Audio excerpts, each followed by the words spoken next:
Cultural પ્રેસમાં આપ સૌનું હાર્દિક સ્વાગત છે। આવો જોઈએ આજના સમાચાર। જેપી રોડ પોલીસ સ્ટેશન હદ વિસ્તારમાંથી પત્તા પાના વડે હારજીતનો ઉકળના પાત્ર જુગાર પકડી પાડી કાયદેસરની કાર્યવાહી કરતી ઝોન 2 એલસીબીની team. JP road police station હદ વિસ્તારમાંથી પત્તા પાના વડે હારજીતનો ઉકળના પાત્ર જુગાર પકડી પાડી કાયદેસરની કાર્યવાહી કરતી ઝોન 2 એલસીબીની ટીમ।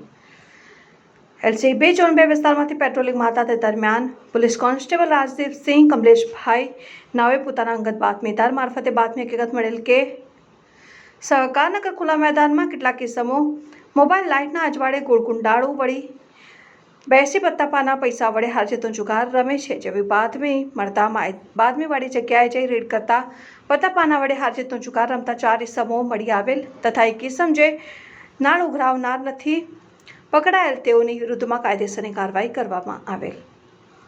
પકડાયેલ આરોપીના નામ મુનાફ મુસ્તાકભાઈ શેખ, સોનુ ઇલિયાસભાઈ પઠાણ, સલમાન સલીમભાઈ ગરાસિયા, ઇરફાન એજાઝ હુસેન શેખ। સારી કામગીરી કરનાર અધિકારીશ્રીઓમાં police sub inspector PP Vasava, head constable Vijaysinh Arvindsinh તથા head constable Kishorsinh Gulabsinh, police constable Bhavdevsinh Ghanshyamsinh, police constable Rajdeepsinh Kamleshbhai અને લોકરક્ષક દિલીપભાઈ અણદાભાઈ।